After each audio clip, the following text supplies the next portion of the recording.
ವಸುದೇವಸುತಂ ದೇವಂ ಕಂಸಚಾಣೂರಮರ್ಧನಂ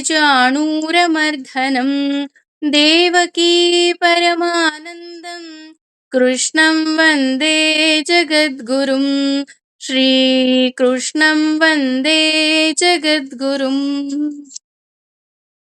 ವಿಷ್ಣು ಸಹಸ್ರನಾಮದ ಅರ್ಥದ ಈ ಪಯಣದಲ್ಲಿ ಏನಿದೆ 15 ಶ್ಲೋಕ ಮುಗಿಸಿದೀವಿ. ಇವತ್ತು 16ನೇ ಶ್ಲೋಕಕ್ಕೆ ಬರ್ತಾ ಇದೀವಿ. 16ನೇ ಶ್ಲೋಕ ಬಂದು ಈ ರೀತಿ ಬರ್ತಾ ಹೋಗತ್ತೆ. ಭ್ರಾಜಿಷ್ಣುರ್ ಭೋಜನಂ ಭೋಕ್ತಾ ಸಹಿಷ್ಣುರ್ ಜಗದಾದಿಜಃ ಅನಘೋ ವಿಜಯೋ ಚೇತ ವಿಶ್ವಯೋನಿಃ ಪುನರ್ವಸುಃ. ಈ ಶ್ಲೋಕದಲ್ಲಿ 10 ನಾಮಗಳು ಬರ್ತಾ ಹೋಗುತ್ತೆ. 10 ನಾಮಗಳಲ್ಲಿ ಮೊದಲನೇ ನಾಮ ಭ್ರಾಜಿಷ್ಣು.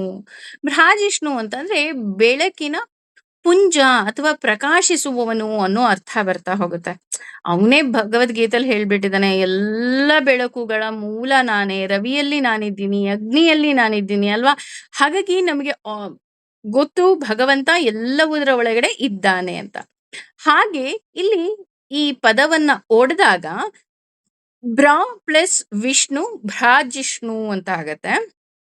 ಭ್ರಾ ಅಂದ್ರೆ ಭರಣ ಅಂತ. ಆದ್ದರಿಂದ ಭ್ರಾಜಿಷ್ಣು ಅಂದ್ರೆ ಎಲ್ಲವನ್ನ ಧರಿಸಿರುವವನು ಅನ್ನೋ ಅರ್ಥ ಬರ್ತಾ ಹೋಗುತ್ತೆ.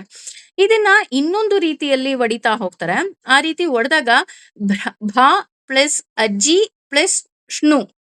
ಇಲ್ಲಿ ಅಜ್ಜಿ ಅಂದ್ರೆ ಯುದ್ಧ, ಭಾ ಅಂದ್ರೆ ಗೆಲ್ಲುವಂತೆ ಮಾಡುವವನು ಅಂತ, ಷ್ಣು ಅಂದ್ರೆ ಎಲ್ಲರ ಒಳಗೆ ನಿಂತು ಪ್ರೇರೇಪಣೆ ಮಾಡುವವನು.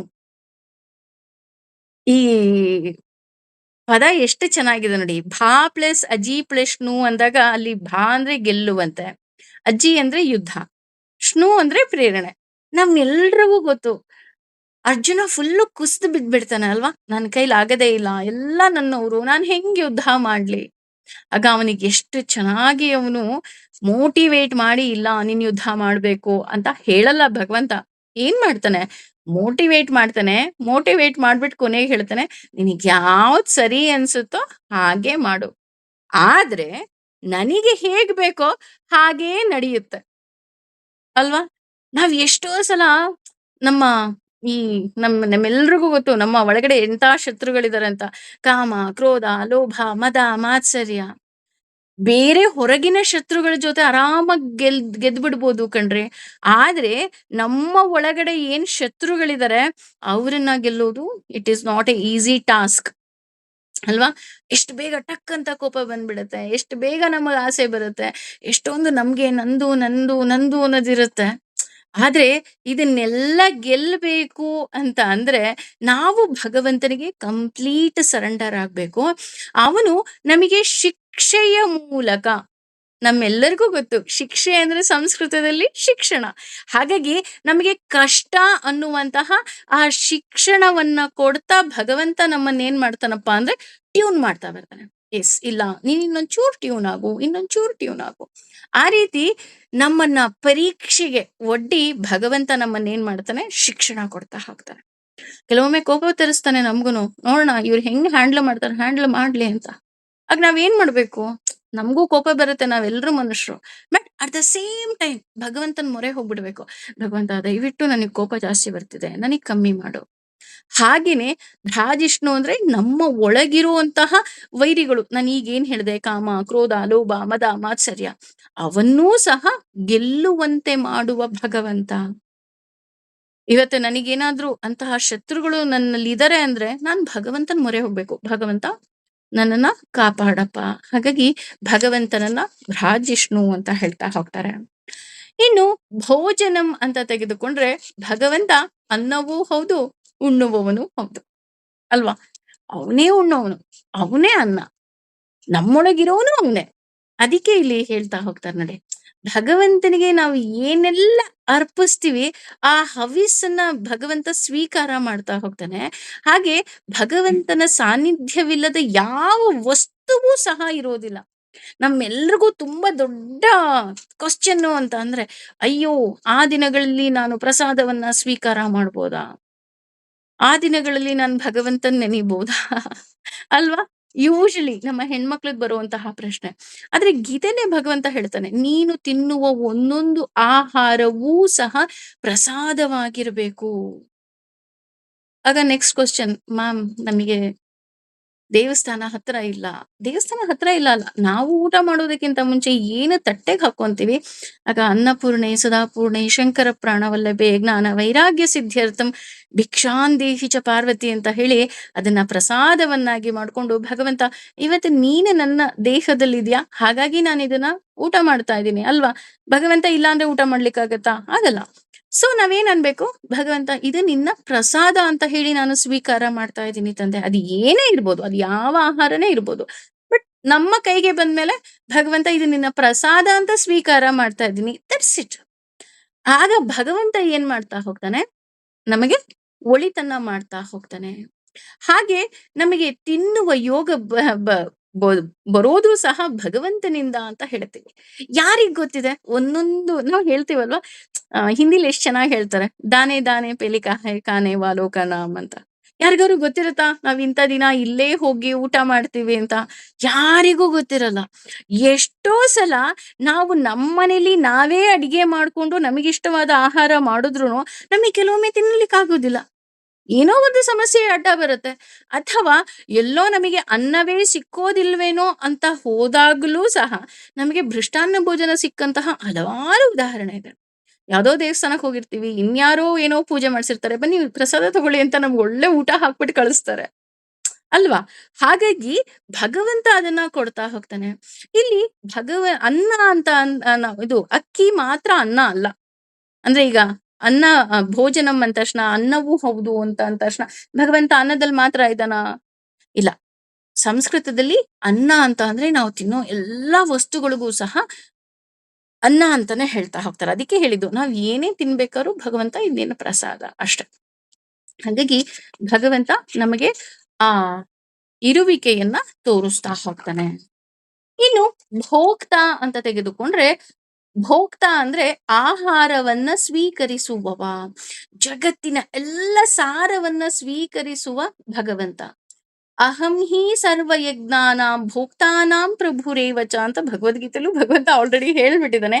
ಹಾಗಾಗಿ ನಾವು ಮಾಡುವ ಯಜ್ಞದಲ್ಲಿ ಅಂದ್ರೆ ನಾವು ಏನೆಲ್ಲ ಆಹುತಿಯನ್ನ ಹಾಕ್ತೀವಿ, ಆ ಆಹುತಿಯನ್ನ ಸ್ವೀಕರಿಸಿ ಅದರಿಂದ ಆತ ಯಜ್ಞ, ಯಜ್ಞ ಪುರುಷ, ಯಜ್ಞ ಭಾವಕ, ಯಜ್ಞ ಭೋಕ್ತ ಅಂತ ಹೇಳಿ ನಾವು ಭಗವಂತನಿಗೆ ಅರ್ಪಿಸುವ ನೈವೇದ್ಯ ಅಥವಾ ಹವಿಸ್ಸನ್ನ ನಮಗೆ ಕೊಡುವವ ಭಗವಂತ. ಹಾಗೇನೆ ಆತ ಆನಂದದ ಭೋಕ್ತನಾದ ಭಗವಂತ. ನಾವು ಭೋಕ್ತ ಅನ್ನುವ ಈ ನಾಮ ಏನಿದೆ, ಇದರಿಂದ ನಾವು ಅವನನ್ನ ಉಪಾಸನೆ ಮಾಡ್ತೀವಿ. ಅಂದ್ರೆ ಅವನ ಆನಂದದ ಕಡಲು. ಅದಕ್ಕೆ ನೋಡಿ, ನಾವ್ ಯಾರ ಹತ್ರ ಏನಿರುತ್ತೋ ಅವ್ರ ಹತ್ರನೇ ಅದನ್ನ ಕೇಳಕ್ ಹೋಗೋದು ಅಲ್ವಾ? ಅದಕ್ಕೆ ನಾವು ಭಗವಂತನ ಹತ್ರ, ಭಗವಂತ ನನಗ್ ಸುಖ ಕೊಡು, ನನಗ್ ಆನಂದ ಕೊಡು ಅಂತ ಕೇಳ್ತೀವಿ. ಬಿಕಾಸ್ ಅವನ ಹತ್ರ ಎಲ್ಲ ಇದೆ. ಅವನ ಹತ್ರ ಇಲ್ದೇ ಇರೋದು ಏನೂ ಇಲ್ವೇ ಇಲ್ಲ. ಹಾಗಾಗಿ ಆತ ಭೋಕ್ತ. ಇನ್ನು ಸಹಿಷ್ಣು. ಸಹಿಷ್ಣು ಅನ್ನೋದಂತೂ ನಮ್ಗೆ ಭಗವಂತ ಸಹಿಷ್ಣು ಅಂತ ನಮ್ಗೆ ಆಲ್ರೆಡಿ ಗೊತ್ತಾಗೋಗ್ಬಿಟ್ಟಿದೆ. ಯಾಕೆ ಅಂತ ಅಂದ್ರೆ, ಸಹಿಷ್ಣು ಅಂದ್ರೆ ಸಹನೆ ಉಳ್ಳವನು ಅನ್ನೋ ಅರ್ಥ ಬರ್ತಾ ಹೋಗುತ್ತೆ. ಅಂದ್ರೆ ನಮಗೆ ಏನು ತಾಕತ್ತಿದೆ, ಎಷ್ಟು ಜ್ಞಾನ ಇದೆ ಅಂತ ನಮಗೆ ಎಷ್ಟು ಜ್ಞಾನ ಇದೆಯೋ ಅದಕ್ಕಿಂತ ಹತ್ತರಷ್ಟು ಜ್ಞಾನ ಅವನಿಗಿದೆ, ಯಾರಿಂದ ಏನನ್ನ ಮಾಡಿಸಬಹುದು ಅಂತ. ಹಾಗೇನೆ ನಮ್ಮ ಕೈಯಲ್ಲಿ ಯಾಕೆ ಭಗವಂತ ಈ ಕಾರ್ಯಗಳನ್ನ ಮಾಡಿಸ್ತಾನಪ್ಪ ಅಂದ್ರೆ, ನಮಗೆ ಆ ಪಾಪ ಪುಣ್ಯವನ್ನ ಕೊಡೋದಿಕ್ಕೋಸ್ಕರ. ಅರ್ಜುನನು ಭಗವದ್ಗೀತೆಯಲ್ಲಿ ಹೇಳ್ತಾನಲ್ವಾ, ನೀನೇ ಎಲ್ಲ ಈಗ ಈಗ ತಾನೇ ಮಾತಾಡೋದವಲ್ಲ, ಅಂದ್ರೆ ನೀನೇ ಎಲ್ಲ ನಿನಗೆ ಹೇಗ್ ಬೇಕೋ ಹಾಗೆ ಮಾಡ್ತೀಯ ಅಂದಾಗ ನಾನ್ ಯಾಕೆ ಮಾಡ್ಬೇಕು ಅಂತ ಅರ್ಜುನ ಕೇಳ್ತಾನೆ. ಆಗ ಕೃಷ್ಣ ಹೇಳ್ತಾನೆ, ಇಲ್ಲ ನೀನು ಈ ಕಾರ್ಯವನ್ನ ಮಾಡ್ಬೇಕು, ಆ ಕಾರ್ಯದಿಂದ ನಿನ್ಗೆ ಕೀರ್ತಿ ಬರ್ಬೇಕು, ಅದು ನನಗ ಆಸೆ ಅಂತ ಹೇಳ್ತಾನೆ. ಅಂದ್ರೆ ಈಗ ಹೇಗೆ 1ನೇ ಕ್ಲಾಸ್ ಮಗು ಅಥವಾ LKG UKG ಮಕ್ಳಿಗೆ ಅಮ್ಮನೇ ಪೇಂಟಿಂಗ್ ಮಾಡ್ಕೊಟ್ಟು ಮಗುಗೆ ಸ್ಕೂಲಲ್ಲಿ ಗುಡ್ ಅಂತ ಕೊಟ್ಟಿದ ತಕ್ಷಣ ಅಮ್ಮನ ಮುಖದಲ್ಲಿ ಏನ್ ನಗು ಬರುತ್ತೆ. ಅಮ್ಮಂಗ್ ಕೊಟ್ಟಿದ್ದ ಅದು ಗುಡ್ಡು? ಇಲ್ಲ ಅಲ್ವಾ? ಕೊಟ್ಟಿದ್ ಮಗುಗೆ. ಆದ್ರೆ ಖುಷಿಯ ಪಡೋದು ಅಮ್ಮ. ಯಾಕೆ? ಅಯ್ಯೋ ನನ್ ಮಗುಗ್ ಗುಡ್ಡು ಬಂತು. ಜಸ್ಟ್ ಲೈಕ್ ದಟ್ ಭಗವಂತನಿಗೂ ಆಸೆ, ನನ್ನ ಮಕ್ಳು ಎಲ್ಲಾದ್ರಲ್ಲೂ ಪರ್ಫೆಕ್ಟ್ ಆಗ್ಬೇಕು, ಎಲ್ಲಾದ್ರಲ್ಲೂ ಗುಡ್ ಅನ್ನಿಸ್ಕೋಬೇಕು. ಹಾಗಾಗಿ ಭಗವಂತ ಏನ್ ಮಾಡ್ತಾನೆ, ನಮ್ಮ ಕೈಯಲ್ಲಿ ಧರ್ಮ ಕಾರ್ಯವನ್ನ ಮಾಡಿಸ್ತಾನೆ. ನಾಹಂ ಕರ್ತ ಹರಿಕರ್ತ. ಇವತ್ತು ಯಾರೋ ಒಬ್ರು ಇಂಥವ್ರು ಇದಾರಪ್ಪ, ಇಂಥವ್ರು ಧರ್ಮ ಕಾರ್ಯವನ್ನ ಮಾಡ್ತಾರೆ ಅಥವಾ ಅವ್ರು ನಿಮಗೆ ಸಹಾಯ ಮಾಡ್ತಾರೆ. ಇದೆಲ್ಲವುದು ಸಹ ಅವನು ನಮಗೆ ಕೊಡುವಂತಹ ಪ್ರೀತಿ ಅದು. ಹಾಗಾಗಿ ಆತ ನಮ್ಗೆ ನಮ್ಮಲ್ಲಿ ಸಾತ್ವಿಕತೆ ಮತ್ತು ಜ್ಞಾನ ಅನೇಕ ಜನ್ಮಗಳ ಫಲದಿಂದ ಬರ್ತಾ ಹೋಗುತ್ತೆ. ಇವತ್ ನೋಡಬಹುದು ಪುಟ್ಟ ಪುಟ್ಟ ಮಕ್ಕಳುಗಳು ಎಷ್ಟು ಚೆನ್ನಾಗಿ ಗೀತೆಯನ್ನ ಹೇಳ್ತಾರೆ. ಭಗವದ್ಗೀತೆಯನ್ನ ಹೇಳೋದ್ರ ಜೊತೆ ವಿಷ್ಣು ಸಹಸ್ರನಾಮ, ಅದ್ರ ಅರ್ಥ ಹೇಗ್ ಬರುತ್ತೆ ಅವರಿಗೆ? ಹೇಗೆ ಅಂತ ಅಂದ್ರೆ ಅದ್ರಲ್ಲೂ ಸಾತ್ವಿಕತೆ. ಏಕೆಂದ್ರೆ ನಾವ್ ಅನ್ಕೋಬಹುದು ಸಾತ್ವಿಕತೆ ಇದೆಯಾ ಅಂತ. ನಿಜಕ್ಕೂ ಇದೆ ಕಣ್ರಿ. ಅದು ಈ ಜನ್ಮದಿಂದ ಬರುವುದಲ್ಲ. ಅದು ಜನ್ಮ ಜನ್ಮಗಳ ಫಲ ಅಂತ ಹೇಳ್ತಾರೆ. ಯಾವುದು ಕೆಟ್ಟ ಕಾರಣದಿಂದ ನಾವು ದಾರಿ ತಪ್ಪಿದಾಗ ಕರುಣಾಮಯನಾದ ಭಗವಂತ ನಮ್ಮನ್ನ ಶಿಕ್ಷಿಸುವ ಬದಲು ಕ್ಷಮಿಸಿ ಉದ್ಧಾರ ಮಾಡ್ತಾ ಹೋಗ್ತಾನೆ. ಇಂತಹ ತಪ್ಪನ್ನ ಕೂಡ ಕ್ಷಮಿಸುವ ಭಗವಂತ ಕಾರುಣ್ಯ ಮೂರ್ತಿ ಅಂತ ಹೇಳ್ತಾ ಹೋಗ್ತಾನೆ ಅಲ್ವಾ. ಕೆಲವೊಮ್ಮೆ ಎಷ್ಟೋ ಸಾರಿ ನಮಗೆ ಗೊತ್ತಿದ್ದೋ ಗೊತ್ತಿಲ್ಲದೇನೋ ನಮ್ಮಿಂದ ತಪ್ಪುಗಳಾಗತ್ತೆ. ಆ ಎಲ್ಲ ತಪ್ಪುಗಳನ್ನ ಭಗವಂತ ಮನ್ನಿಸ್ಬಿಡ್ತಾನೆ. ಮನ್ನಿಸೋದಷ್ಟೇ ಅಲ್ಲ, ಮನ್ನಿಸಿ ನಮ್ಮನ್ನ ಉದ್ಧಾರ ಸಹ ಮಾಡ್ತಾನೆ. ಒಂದು ಆಪ್ಷನ್ ಕೊಡ್ತಾನೆ. ಇಲ್ಲ, ಇವ್ರು ಇವಾಗ ಸರಿ ಹೋಗ್ಬಹುದು. ಹೇಗೆ ಅಪ್ಪ ಅಮ್ಮ ಮಕ್ಳಿಗೆ ಒಂದು ಆಪ್ಷನ್ ಕೊಡ್ತಾರೆ. ಇಲ್ಲ, ಈ ವರ್ಷನಾದ್ರೂ ನನ್ ಮಗ ಚೆನ್ನಾಗ್ ಓದ್ತಾನೇನೋ, ಈ ವರ್ಷನಾದ್ರೂ ನನ್ ಮಗಳು ಚೆನ್ನಾಗ್ ಓದ್ತಾಳೇನೋ ಅಲ್ವಾ. ನಮಗೆ ಎಷ್ಟು ಆಸೆ ಇರುತ್ತೆ. ಅವ್ರು ಏನೇ ತಪ್ಪು ಮಾಡಿದ್ರು, ಹೋಗ್ಲಿ ಬಿಡು ಇದೊಂದ್ಸಲ ಅವ್ರಿಗೆ ಕ್ಷಮಿಸ್ಬಿಡೋಣ. ಜಸ್ಟ್ ಲೈಕ್ ದಟ್ ನಮಗೆ ಆತ ಒಂದು ಆಪ್ಷನ್ ಅನ್ನ ಕೊಡ್ತಾನೆ. ನಮ್ಗೆ ಅಪ್ಪಿತಪ್ಪಿ ಅವ್ನ್ ದುಃಖ ಕೊಟ್ರುನು ಸಹ ಅದ್ರ ಹಿಂದೆ ತಾಯಿಯ ಮಮತೆ ಇರುತ್ತೆ. ಹೇಗೆ ಅಮ್ಮ ಮಗು ಊಟ ಮಾಡ್ಬೇಕಾದ್ರೆ ಹೊಡೆದ್ಬಿಟ್ಟು ಊಟ ಮಾಡಿಸ್ತಾಳೆ. ಯಾಕೆ ಊಟ ಮಾಡಿಸ್ತಾಳೆ ಹೊಡೆದ್ಬಿಟ್ಟು? ಅಯ್ಯೋ ಇಲ್ಲಪ್ಪ, ನನ್ ಮಗುಗ್ ಶಕ್ತಿ ಬರ್ಬೇಕು, ನನ್ ಮಗುಗ್ ಯಾವ್ದೋ ಕಾಯಿಲೆ ಬರ್ಬಾರ್ದು ಅಲ್ವಾ. ಕೋಪ ಮಾಡ್ಕೊಂತಾಳೆ ಅಮ್ಮ. ಏಯ್ ತಿಂದೆ ನೀನೇನಾದ್ರೂ ಹೋಗು. ಯಾಕೆ ಕೋಪ ಮಾಡ್ಕೊಂತಾಳೆ? ನನ್ ಮಗು ಚೆನ್ನಾಗಿರ್ಬೇಕು, ನನ್ ಮಗು ಹಸ್ಕೋಬಾರ್ದು ಎಲ್ಲೂನು. ಅಥವಾ ಅಪ್ಪ ಕೆಲವೊಮ್ಮೆ ಬೈಯೋದುಂಟು. ನಾನ್ ನಿನಗ್ ದುಡ್ಡು ಕೊಡೋದಿಲ್ಲ. ಯಾಕೆ? ಕಾಳಜಿ. ಎಲ್ಲಿ ನನ್ನ ಮಗು ದಾರಿ ತಪ್ಪಿಬಿಡುತ್ತೋ. ಜಸ್ಟ್ ಅದೇ ಕಾಳಜಿ ಭಗವಂತನಿಗೂ ನಮ್ಮ ಮೇಲೆ.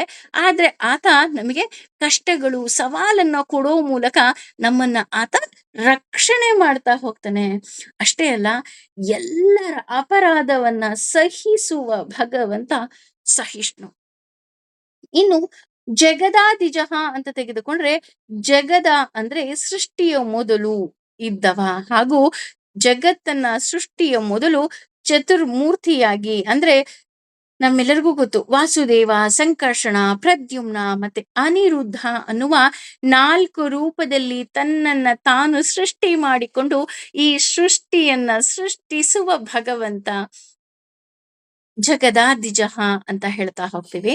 ಹಾಗೇನೆ ಭಗವಂತ ಈ ಸೃಷ್ಟಿ ಸ್ಥಿತಿ ಸಂಹಾರಗಳಿಗೆ ಕಾರಣವಾಗಿರುವ ಭಗವಂತನನ್ನ ಎಲ್ಲರ ಜನಕ ಭಗವಂತ. ಹಾಗಾಗಿ ಆತ ಜಗದಾದಿಜಃ ಅಂತ ನಾವಿಲ್ಲಿ ಹೇಳ್ತಾ ಹೋಗ್ತೀವಿ.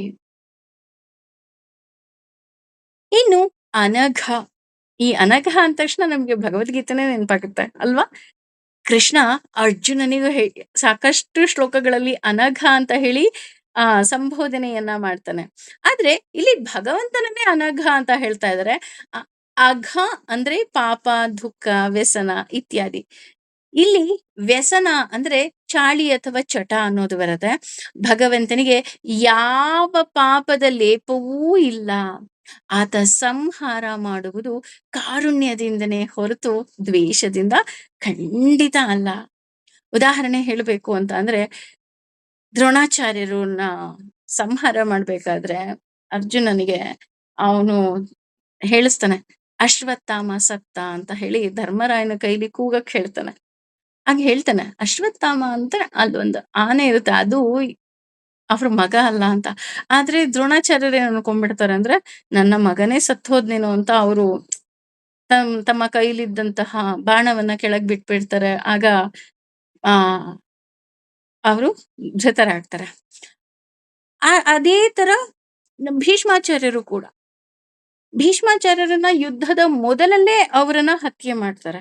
ಅದಕ್ಕೆ 2 ಕಾರಣ ಅಂತ ಅನ್ಬೋದು. ಒಂದು, ಭೀಷ್ಮಾಚಾರ್ಯರಿರೋವರೆಗೂ ಕರ್ಣ ಯುದ್ಧಕ್ಕೆ ಬರುವುದಿಲ್ಲ ಅನ್ನೋದೊಂದು.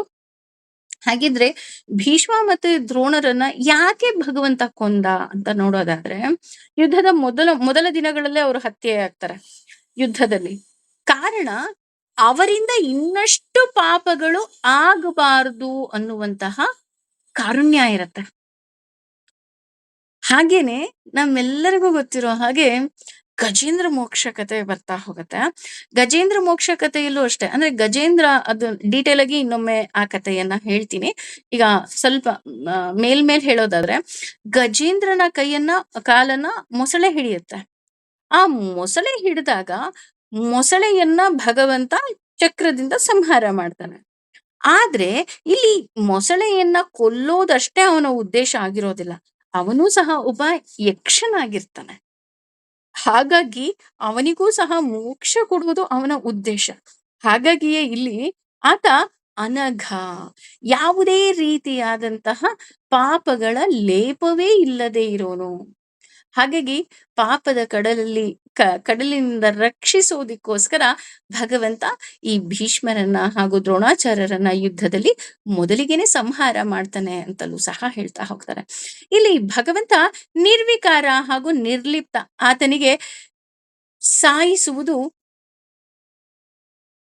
ವ್ಯಸನ ಅಲ್ಲ, ಅಥವಾ ದುಃಖ ಅಥವಾ ಪಾಪದ ಲೇಪವೂ ಸಹ ಅವನಿಗೆ ಇಲ್ಲ. ಅಂದ್ರೆ ಯುದ್ಧದಲ್ಲಿ ಅವ್ರನ್ನೆಲ್ಲ ಸಾಯಿಸ್ಲೇಬೇಕು ಅನ್ನೋದಿರ್ಲಿಲ್ಲ. ಆದ್ರೆ ಅವರಿಗೆ ಮೋಕ್ಷ ಮುಕ್ತಿ ಸಿಗ್ಬೇಕಿತ್ತು. ಹಾಗಾಗಿ ಈ ಕೆಲಸಗಳನ್ನ ಮಾಡ್ದ. ಹಾಗಾಗಿ ಆತ ಅನಘ. ಇನ್ನು ವಿಜಯ ಅಂತ ಅಂದ್ರೆ ಇದೂ ಸಹ ಅರ್ಜುನನಿಗೆ ಕರೆಯುವಂತಹ ಹೆಸರು ಅಂತಲೇ ಹೇಳ್ತಾ ಹೋಗ್ತಾರೆ. ಹೆಚ್ಚು ಯುದ್ಧಗಳಲ್ಲಿ ಪಾಲ್ಗೊಂಡು ಕಪ್ಪ ಮತ್ತೆ ಕಾಣಿಕೆಯನ್ನ ಸಂಗ್ರಹಿಸಿರುವ ಆತನನ್ನ ವಿಜಯ ಅಂತ ಕರೆಯೋದು ಅರ್ಜುನನ ಅನ್ವರ್ಥನಾಮ. ಆದ್ರೆ ಇಲ್ಲಿ ಸೂಕ್ಷ್ಮವಾಗಿ ನೋಡಿದ್ರೆ ಇಲ್ಲಿ ಭಗವಂತ ವಿಜಯ. ಯಾಕೆ ಭಗವಂತ ವಿಜಯ ಅಂತ ಅಂದ್ರೆ, ಹೆಜ್ಜೆ ಹೆಜ್ಜೆಗೂ ವಿಜಯ ಪಥವನ್ನ ಕೊಂಡೊಯ್ಯುವ ಭಗವಂತನನ್ನ ವಿಜಯ ಅಂತ ಹೇಳ್ತಾ ಹೋಗ್ತೀವಿ. ಅದೇ ರೀತಿ ರಾಮಾವತಾರದಲ್ಲಿ ರಾವಣ ಮತ್ತೆ ಕುಂಭಕರ್ಣನನ್ನ, ನರಸಿಂಹಾವತಾರದಲ್ಲಿ ಹಿರಣ್ಯಕಶಿಪುವನ್ನ, ವರಾಹಾವತಾರದಲ್ಲಿ ಹಿರಣ್ಯಾಕ್ಷನನ್ನ, ಹೀಗೆ ಸಂಹಾರ ಮಾಡಿದ ಭಗವಂತನನ್ನ ನಾವಿಲ್ಲಿ ವಿಜಯ ಅಂತ ನಾವಿಲ್ಲಿ ಕರೀತಾ ಹೋಗ್ತೀವಿ. ಇನ್ನು ಜೇತ ಅಂತ ತೆಗೆದುಕೊಳ್ಳೋದಾದ್ರೆ, ಜೇತೃ ಅಂದ್ರೆ ಎಲ್ಲವನ್ನ ಗೆಲ್ಲುವವನು. ವಿಜಯ ನಾಮಕನನ್ನ ನೋಡಿದಾಗ ಭಗವಂತ ಎಲ್ಲವನ್ನ ಗೆದ್ದವನು ಅಂತ ನಮ್ಗೆ ಅರ್ಥ ಆಗತ್ತೆ. ಎಲ್ಲವನ್ನ ಗೆದ್ದು ಎಲ್ಲರಿಗಿಂತ ಎತ್ತರದಲ್ಲಿದ್ದು ನಮ್ಮನ್ನ ಎತ್ತರಕ್ಕೇರಿಸುವ ಭಗವಂತನನ್ನ ಇಲ್ಲಿ ಜೇತ ಅಂತ ಕರಿತೀವಿ. ಇವತ್ತು ನಾವೇನಾದ್ರೂ ಉದ್ಧಾರ ಆಗ್ತಾ ಇದ್ದೀವಿ, ಅಥವಾ ನಮ್ಮನ್ನ ಹಂತ ಹಂತವಾಗಿ ಭಗವಂತ ಬೆಳೆಸ್ತಾ ಇದ್ದಾನೆ, ನಾವು ಗೆಲುವನ್ನ ಸಾಧಿಸ್ತಾ ಇದ್ದೀವಿ, ಎತ್ತರಕ್ಕೆ ಹೋಗ್ತಾ ಇದ್ದೀವಿ ಅಂದ್ರೆ ಅದಕ್ಕೂ ಸಹ ಕಾರಣ ಭಗವಂತ. ಏನು ವಿಶ್ವಯೋನಿಹಿ ಅಂತ ತೆಗೆದುಕೊಂಡ್ರೆ, ಈ ನಾಮದಲ್ಲಿ ಹಿಂದೆ ಬಂದಿರೋ ಹಾಗೆ ವಿ ಮತ್ತೆ ಶ್ವ ಅಂದ್ರೆ ಹಕ್ಕಿಯ ಮೇಲೆ ಕೂರುವವನು ಅಂತ ಆಗ್ತಾ ಹೋಗುತ್ತೆ. ಇನ್ನು ಯೋನಿ ಅಂದ್ರೆ ಕಾರಣಕರ್ತ ಅಂತ, ಅಂದ್ರೆ ಜಗದ ಕಾರಣಕರ್ತ ಭಗವಂತ. ಹಾಗಾಗಿ ಭಗವಂತನನ್ನ ವಿಶ್ವಯೋನಿ ಅಂತ ನಾವಿಲ್ಲಿ ಕರೀತಾ ಹೋಗ್ತೀವಿ. ಅದೇ ರೀತಿ ಪುನರ್ವಸುಹು ಅಂತ ತೆಗೆದುಕೊಂಡ್ರೆ, ಇಲ್ಲಿ ವಸು ಅಂದ್ರೆ ಸಂಪತ್ತು ಅನ್ನೋ ಅರ್ಥ ಬರ್ತಾ ಹೋಗುತ್ತೆ. ಸಂಸ್ಕೃತದಲ್ಲಿ ವಸು ಅನ್ನೋದಕ್ಕೆ ಸಾಕಷ್ಟು ಅರ್ಥ ಬರ್ತಾ ಹೋಗುತ್ತೆ. ಈ ವಸು ಅನ್ನೋದು ಮುಂದಿನ ನಾಮಗಳಲ್ಲೂ ಬರೋದ್ರಿಂದ ಇಲ್ಲಿ ಕೇವಲ ವಸು ಅಂದ್ರೆ ಸಂಪತ್ತು ಅಂತ ಮಾತ್ರ ತಗೊಂಡಿದ್ದಾರೆ. ಭಗವಂತ ಒಮ್ಮೆ ಬಡತನವನ್ನ ಕೊಟ್ರೆ, ಕೆಲವೊಮ್ಮೆ ಸಂಪತ್ತನ್ನ ಕೊಡ್ತಾ ಹೋಗ್ತಾನೆ, ಹಾಗೂ ಎಲ್ಲರಿಗೂ ಸಹ ಆತ ಸಹಾಯ ಮಾಡ್ತಾ ಹೋಗ್ತಾನೆ. ಹಾಗಾಗಿ ನಮಗೆ ಜ್ಞಾನ, ಮತ್ತೊಮ್ಮೆ ಅಜ್ಞಾನ, ಒಮ್ಮೆ ಸಂಪತ್ತು, ಒಮ್ಮೆ ಬಡತನ, ಹೀಗೆ ಕೊಟ್ಟು ನಮ್ಮನ್ನ ಪರಿಯನ್ನಾಗಿ ಮಾಡುವ ಭಗವಂತ ಪುನರ್ವಸುವು. ಅಂದ್ರೆ ಆತ ನಮ್ಮನ್ನ ಸರಿ ಮಾಡ್ತಾ ಹೋಗ್ತಾನೆ. ಹಾಗಾಗಿ ಆತನನ್ನ ಪುನರ್ವಸುವು ಅಂತ ಕರೀತಾ ಹೋಗ್ತಾರೆ. ಇನ್ನು 17ನೇ ಶ್ಲೋಕವನ್ನ ನೋಡೋದಾದ್ರೆ, ಉಪೇಂದ್ರೋ ವಾಮನಃ ಪ್ರಾಂಶುರಮೋಘ ಶುಚಿರೂರ್ಜಿತಃ ಅತೀಂದ್ರ ಸಂಗ್ರಹ ಸರ್ಗೋ ಧೃತಾತ್ಮ ನಿಯಮೋ ಯಮಃ. ಈ ಶ್ಲೋಕದಲ್ಲಿ 12 ನಾಮಗಳು ಬರ್ತಾ ಹೋಗುತ್ತೆ. ಮೊದಲನೇದು ಉಪೇಂದ್ರ. ಉಪೇಂದ್ರ ಅಂತ ಅಂದ್ರೆ ಭಗವಂತನ ಒಂದು ನಾಮ. ನಮ್ಮೆಲ್ಲರಿಗೂ ಗೊತ್ತಿರೋ ಹಾಗೆ ಅದಿತಿ ಮತ್ತು ಕಶ್ಯಪರಿಗೆ 12 ಜನ ಮಕ್ಕಳು. ಅದರಲ್ಲಿ ಕೊನೆಯ ಮಗನಾಗಿ ಚಿಕ್ಕವನಾಗಿ ಹುಟ್ಟೋದೇ ವಾಮನ. ಅದರಲ್ಲಿ ಮೊದಲನೆಯವ ಇಂದ್ರ, ಕೊನೆಯ ಮಗ ವಾಮನ ರೂಪಿ ಭಗವಂತ. ಹಾಗಾಗಿ ಉಪೇಂದ್ರ ಅಂದ್ರೆ ಇಂದ್ರನ ಇಂದ್ರ ಅಣ್ಣನಾಗಿದ್ದಾನೆ ಅಂತ ಇಲ್ಲಿ ಹೇಳಬಹುದು. ಹಾಗಾಗಿ ಭಗವಂತನನ್ನ ಉಪೇಂದ್ರ ಅಂತ ಕರೀತಾ ಹೋಗ್ತಾರೆ. ಇನ್ನು ಇಂದ್ರನ ಸಂಪತ್ತನ್ನ ಇಂದ್ರನಿಗೆ ಕೊಡುವ ಭಗವಂತ ಉಪೇಂದ್ರ ಹಾಗೂ ವಾಮನ ರೂಪಿ ಭಗವಂತ ಅಂತ ಹೇಳ್ತಾ ಹೋಗ್ತಾರೆ. ಇಲ್ಲಿ ಹೇಳ್ಬೇಕು ಅಂತ ಅಂದ್ರೆ, ಅತಿಥಿ 11 ಜನ ಮಕ್ಕಳ ಇರ್ತಾರೆ. ಅವಳಿಗೆ ಪ್ರತಿಯೊಬ್ಬರ ಬಗ್ಗೆ ಚಿಂತೆ. ಅಯ್ಯೋ, ನನ್ನ ಮಕ್ಕಳು ಹೇಗಿರ್ತಾರೋ, ಅಥವಾ ವಾಟ್ ನೆಕ್ಸ್ಟ್ ನಮ್ಮೆಲ್ರಿಗೂ ಇರುತ್ತಲ್ಲ ಅದೇ ತರ. ಅದೇ ರೀತಿ ಅತಿಥಿ ಸಹ ಸಾರಿ ಕಶ್ಯಪ ಮಹರ್ಷಿಯ ಅತಿಥಿ ಸಹ ಆ ತಪಸ್ಸನ್ನ ಮಾಡ್ತಾಳೆ. ತಪಸ್ಸನ್ನ ಮಾಡಿ ಭಗವಂತನನ್ನ ಪ್ರೀತಿಗೆ ಪಾತ್ರರಾಗ್ತಾಳೆ. ಆಗ ಭಗವಂತ ಕೇಳ್ತೀನಿ ಏನ್ ಬೇಕು ಅಂತ. ಆಕ್ಚುಲಿ ಭಗವಂತನಿಗೆ ಗೊತ್ತಿರುತ್ತೆ, ಗೊತ್ತಿದ್ರು ಸ್ಟಿಲ್ ಹಿ ವಿಲ್ ಆಸ್ಕ್. ಆಗ ಅತಿಥಿ ಹೇಳ್ತಾಳೆ, ನನ್ನ ಮಕ್ಕಳನ್ನ ಕಾಪಾಡೋ ಹೊಣೆ ನಿಂದು ಅಂತ. ಖಂಡಿತ ಕಾಪಾಡ್ತೀನಿ ಅಂತ ಹೇಳ್ತಾನೆ. ಆಗ ಅವಳು ಹೇಳ್ತಾಳೆ, ಇಲ್ಲ ಇಲ್ಲ, ನೀನ್ ಬರೀ ಬಾಯಿ ಮಾತಲ್ಲಿ ಹೇಳೋದಲ್ಲ, ನೀನು ನನ್ನ ಮಗನಾಗಿ ಹುಟ್ಟಿ ಬಂದು ಎಲ್ಲರ ಜವಾಬ್ದಾರಿಯನ್ನ ತಗೋಬೇಕು ಅಂತ. ಆಗ ಭಗವಂತ ಹೇಳ್ತಾನೆ, ಖಂಡಿತವಾಗ್ಲು ನಾನು ಜವಾಬ್ದಾರಿ ತಗೊಳ್ಳೋದಷ್ಟೇ ಅಲ್ಲ, ಅಷ್ಟೂ ಮೀರಿ ಬೇಕು ಅಂದ್ರೆ ನಿನ್ನ ಮಕ್ಕಳಿಗಾಗಿ ನಾನು ಯಾರ ಬಳಿ ಏನನ್ನ ಬೇಡೋದಿಕ್ಕೂ ಸಹ ಸರಿ ಅಂತ ಹೇಳ್ತಾನಂತೆ. ಹಾಗಾಗಿ ವಾಮನ ರೂಪಿಯಾಗಿ ಬಂದಂತಹ ಭಗವಂತ ಬಲಿ ಚಕ್ರವರ್ತಿಯ ಬಳಿ ಕೇಳೋದಿಕ್ ಹೋಗ್ತಾನೆ. ಏನನ 3 ಹೆಜ್ಜೆ ದಾನವನ್ನ, ನಮ್ಮೆಲ್ಲರಿಗೂ ಗೊತ್ತು. ಆ ರೀತಿ ಉಪೇಂದ್ರನಾಗಿ ಅಂದ್ರೆ ಇಂದ್ರನ ಅಣ್ಣನಾಗಿ ಬಂದ ಭಗವಂತ ಇಂದ್ರನ ಸರ್ವ ಸಂಪತ್ತನ್ನ ಮರಳಿ ಕೊಡ್ತಾನೆ. ಹಾಗಾಗಿ ಆತನನ್ನ ಉಪೇಂದ್ರ ಅಂತ ಹೇಳ್ತಾ ಹೋಗ್ತೀವಿ. ಇನ್ನು ಇಲ್ಲಿ ಉಪೇಂದ್ರ ಅಂತ ಅನ್ಬೇಕಾದ್ರೆ ಉಪ ಅಂತ ಬರುತ್ತೆ. ಉಪ ಅಂದ್ರೆ ಉಪರಿ, ಅಂದ್ರೆ ಉತ್ಕೃಷ್ಟ. ಸಂಸ್ಕೃತದಲ್ಲಿ ಉಪ ಅಂತ ಹೇಳ್ತಾ ಹೋಗ್ತಾರೆ. ಹಾಗೆ ಇಂಗ್ಲಿಷ್ ನಲ್ಲಿ ಅಪ್ ಅಥವಾ ಅಪ್ಪರ್ ಅಂತ ಹೇಳ್ತಾ ಹೋಗ್ತೀವಿ. ಅದೇ ರೀತಿ ಇಲ್ಲಿ ಊಪರ್ ಹಿಂದಿನಲ್ಲಿ ಹೇಳೋದಾದ್ರೆ, ಅಂದ್ರೆ ಇದರ ಅರ್ಥ ಏನು ಅಂದ್ರೆ, ಉದಾಹರಣೆ ಹೇಳ್ಬೇಕು ಅಂದ್ರೆ ಉಪನಿಷತ್ತು ಅಂತ ಹೇಳ್ತಾ ಹೋಗ್ತೀವಿ. ಅಂದ್ರೆ ನಮ್ಮನ್ನ ಎತ್ತರಕ್ಕೆ ಕೊಂಡೊಯ್ಯುವ ಗ್ರಂಥ ಉಪನಿಷತ್ತು. ಅದೇ ರೀತಿ ಉಪನಯನ ಅಂತ ತಗೊಂಡಾಗ ಜ್ಞಾನಗಳಿಗೆ ಬೇಕಾಗುವಂತಹ ಮೊದಲ ಕ್ರಿಯೆ. ಅಂದ್ರೆ ನಮ್ಮೆಲ್ರಿಗೂ ಗೊತ್ತು, ಉಪನಯನ ಆದ್ಮೇಲೆನೆ ನಮಗೆ ಜ್ಞಾನವನ್ನ ಕೊಡ್ತಾ ಹೋಗ್ತಾರೆ. ಆ ರೀತಿ ನಮ್ಮನ್ನ ಮೇಲಕ್ಕೆ ಏರಿಸುವ ಭಗವಂತ ಉಪೇಂದ್ರ. ಇನ್ನು ವಾಮನ ಅಂತ ತಗೊಂಡ್ರೆ, ಈ ತಾನೇ ಏನು ಉಪೇಂದ್ರ ಅಂತ ತಗೊಂಡ್ವಿ, ಅದ್ರ ಕಂಟಿನ್ಯೂಷನ್ ಬರ್ತಾ ಹೋಗತ್ತೆ. ಬಲಿ ಚಕ್ರವರ್ತಿಯನ್ನ ವಾಮನ ರೂಪಿಯಾಗಿ ಬಂದ ಭಗವಂತ ಬಲಿ ಚಕ್ರವರ್ತಿ ಬಳಿ ಕೇಳ್ತಾನೆ, 3 ಹೆಜ್ಜೆಯನ್ನ ದಾನವನ್ನಾಗಿ ಕೊಡು ಅಂತ. ಎಷ್ಟೋ ಸಾರಿ ಶುಕ್ರಾಚಾರ್ಯರು ಹೇಳ್ತಾರೆ, ಇಲ್ಲ ನೀನ್ ಮೋಸ ಹೋಗ್ತಾ ಇದೀಯಾ, ಇದು ವಿಷ್ಣುವಿನ ಮಾಯೆ, ನೀನ್ ಕೇಳ್ಬೇಡ ಅಂತ ಹೇಳಿದ್ರು ಬಲಿ ಚಕ್ರವರ್ತಿ ಹೇಳ್ತಾನೆ, ಇಲ್ಲ ನಾನು ದಾನವನ್ನ ಕೊಡ್ತೀನಿ. ಯಾಕೆಂದ್ರೆ ನಾನು ದಾನ ಕೊಡ್ತೀನಿ ಅಂತ ನಾನು ಮಾತು ಕೊಟ್ಬಿಟ್ಟಿದೀನಿ. ಏನ್ ಮಹಾ ಕೇಳ್ತಾನೆ, 3 ಹೆಜ್ಜೆ, ಏನ್ ನನ್ನ ಹತ್ರ 3 ಹೆಜ್ಜೆ ಜಾಗ ಇಲ್ವಾ ಅಂತ ಹೇಳ್ಬಿಟ್ಟು, ನೋಡಿ ಅಲ್ಲೂ ಅಹಂಕಾರ ಇರುತ್ತೆ. ಆಗ ಭಗವಂತನಿಗೆ 3 ಹೆಜ್ಜೆ ದಾನವನ್ನ ಕೊಡೋದಿಕ್ಕೆ ಹೋಗ್ತಾನೆ. ಭಗವಂತ ಅವನು ಏನು ಸಂಕಲ್ಪ ಮಾಡ್ತಾನೆ ಕೊಡ್ಬೇಕು ಅಂದ ತಕ್ಷಣ ಅವನೇನಾಗ್ತಾನೆ, ಭೂಫ್ಪಾದ ವ್ಯಸ್ಯನಾಭಿರ್ವಿಯದ ಸುರನಿಲಶ್ಚಂದ್ರ ಸೂರ್ಯೋಚ್ಚ ನೇತ್ರೆ ಅನ್ನೋ ಹಾಗೆ ತ್ರಿವಿಕ್ರಮನಾಗಿ ಬಿಡ್ತಾನೆ. ತ್ರಿವಿಕ್ರಮನಾಗಿ ಬೆಳೆದು ಮೊದಲ ಹೆಜ್ಜೆಯಲ್ಲಿ ಭೂಲೋಕವನ್ನ ಅಳೆದ್ರೆ, 2ನೇ ಹೆಜ್ಜೆಯಲ್ಲಿ ಇಡೀ ವಿಶ್ವವನ್ನೇ ಅಳೆದ್ ಬಿಡ್ತಾನೆ. ಆಗ ಕೇಳ್ತಾನೆ, 3ನೇ ಹೆಜ್ಜೆ ಎಲ್ಲಪ್ಪ ಇಡ್ಲಿ ಅಂತ. ಆಗ ಅವನಿಗೆ ಗೊತ್ತಾಗತ್ತೆ, ಹೌದು ನಾನ್ ಮಾಡ್ತಾ ಇದ್ದಿದ್ ತಪ್ಪು ಅಂತ ಅಂದ್ಬಿಟ್ಟು, ಭಗವಂತ ನನ್ನ ತಲೆ ಮೇಲೆ ಇಡಪ್ಪ, ಕಂಪ್ಲೀಟ್ ಸರೆಂಡರ್. ಯಾಕ ಭಗವಂತ ಹೇಳ್ತಾನೆ, ನಿನ್ನ ಪ್ರೀತಿಗೆ ನಾನ್ ಸರೆಂಡರ್ ಆದೆ. ಸೊ ಹಾಗಾಗಿ ನೀನು ಪಾತಾಳ ಲೋಕದ ಅಧಿಪತಿಯಾಗು, ಹಾಗೇನೆ ವರ್ಷಕ್ಕೊಮ್ಮೆ ಬಂದು ನಿನ್ನ ಪ್ರಜೆಗಳನ್ನ ನೋಡು ಅಂತಲೂ ಸಹ ಅವನನ್ನ ಚಿರಂಜೀವಿಯನ್ನಾಗಿ ಮಾಡ್ತಾನೆ. ಈಗ್ಲೂ ಸಹ ಬಲಿ ಚಕ್ರವರ್ತಿ ಬದುಕಿದಾನೆ, ಬಲಿ ಚಕ್ರವರ್ತಿ ವರ್ಷಕ್ಕೊಮ್ಮೆ ಬರ್ತಾನೆ ಅನ್ನುವಂತಹ ಪ್ರತೀಕವಾಗಿಯೇ ನಾವು ಬಲಿಪಾಡ್ಯಮಿ ಹಬ್ಬವನ್ನ ಆಚರಿಸ್ತಾ ಹೋಗ್ತೀವಿ. ಹಾಗಾಗಿ ಭಗವಂತ ವಾಮನ. ಅದೇ ರೀತಿ ವಾ ಪ್ಲಸ್ ಆಮ ಪ್ಲಸ್ ನ ಅಂತ ಈ ಪದವನ್ನ ಹೊಡಿತೀವಿ. ಈ ಪದವನ್ನ ಹೊಡೆದಾಗ ವಾ ಅಂದ್ರೆ ಜ್ಞಾನ, ಆಮ ಅಂದ್ರೆ ಅಜ್ಞಾನ, ನ ಅಂದ್ರೆ ನಯತಿ. ಆದ್ದರಿಂದ ನಮಗೆ ಜ್ಞಾನವನ್ನಾಗಲಿ ಅಜ್ಞಾನವನ್ನಾಗಲಿ ಅವರವರ ಯೋಗ್ಯತೆಗೆ ತಕ್ಕ ಹಾಗೆ ಕರುಣಿಸುವ ಜ್ಞಾನ ಮೂರ್ತಿ ಅನಂತ ಮೂರ್ತಿಯೂ ಆದ ಭಗವಂತ ವಾಮನ ಅಲ್ವಾ. ನಮಗೆ ಜ್ಞಾನ ಕೊಡ್ತಾನೆ ಅಂದ್ರು ಅವನೇ, ಅಜ್ಞಾನ ಕೊಡ್ತಾರೆ ಅಂದ್ರು ಅವನೇ. ಹಾಗಾಗಿ ಅವನು ವಾಮನ. ಇನ್ನು ಪ್ರಾಂಶು ಅಂತ ತೆಗೆದುಕೊಂಡ್ರೆ ಪ್ರಕೃಷ್ಟವಾದ ಕಿರಣಗಳುಳ್ಳ ಹಾಗೂ ಎತ್ತರದಲ್ಲಿರುವ ಭಗವಂತ ಅನ್ನೋ ಅರ್ಥ ಬರ್ತಾ ಹೋಗುತ್ತೆ. ಹಾಗಾಗಿ ಭಗವಂತ ಪ್ರಾಂಶು ಅಂದ್ರೆ ಎಲ್ಲರಲ್ಲೂ ತುಂಬಿರುವ ಭಗವಂತನನ್ನ ಪ್ರಾಂಶು ಅಂತ ಹೇಳ್ತೀವಿ. ಬಲಿ ಚಕ್ರವರ್ತಿ ಭಗವಂತನನ್ನ ಈ ರೂಪ ತಿಳಿದ ಮರುಕ್ಷಣವೇ ಆತನ ಪಾದಕ್ಕೆ ಬೀಳ್ತಾನೆ, ಹಾಗೆ ತಲೆಯೊಡ್ಡಿ ಶರಣಾಗ್ತಾನೆ. ಹಾಗಾಗಿ ಆತ ಪ್ರಾಂಶು ಅಂದ್ರೆ ಎಲ್ಲರಿಗಿಂತ ಎತ್ತರದಲ್ಲಿದ್ದಾನಲ್ವಾ. ನಾವ್ ಹೇಳ್ತೀವಲ್ಲ, ಭೂಫ್ ಪಾದವ್ ಯಸ್ಯನಾಭಿರ್ ಅಂದ ತಕ್ಷಣ ನಾವು ತಿಳ್ಕೊಂಡ್ಬಿಡ್ಬೇಕು, ಅಬ್ಬಾ ಭಗವಂತ ಅಲ್ವಾ. ಇವತ್ತು ಏನೆಲ್ಲ ಎತ್ತರದ ಮೂರ್ತಿ ಅಂತ ನಾವು ತಗೊಳ್ತೀವಿ, ಆ ಎಲ್ಲ ಎತ್ತರದ ಮೂರ್ತಿಗಳಲ್ಲಿ ಎತ್ತರದ ಮೂರ್ತಿ ಭಗವಂತ. ಇನ್ನು ಅಮೋಘ ಅಂತ ಅಂದ್ರೆ, ಮೋಘ ಅಂದ್ರೆ ವ್ಯರ್ಥ. ಭಗವಂತನ ಯಾವ ಕ್ರಿಯೆಯೂ ವ್ಯರ್ಥ ಅಲ್ಲ. ನಾನು ಅದಕ್ಕೆ ಹೇಳೋದು, ನಾವ್ ಎಷ್ಟೋ ಸಲ ಇನ್ಕ್ಲೂಡಿಂಗ್ ಮೀ, ನನಗೂ ಅನ್ಸಿದೆ, ಅಯ್ಯೋ ನಾನ್ ವೇಸ್ಟ್ ಆಗೋಗ್ಬಿಟ್ನಾ, ನನ್ ವ್ಯರ್ಥ ಆಗೋಗ್ತಾ ಇದೆ, ಅಥವಾ ನಾನು ಹುಟ್ಟಿದ್ದೇ ವೇಸ್ಟಾ, ಈ ರೀತಿ ನಮ್ಮೆಲ್ಲರಿಗೂ ಒಂದೊಂದು ಥಾಟ್ ಬಂದೇ ಬರುತ್ತೆ ಅಲ್ವಾ.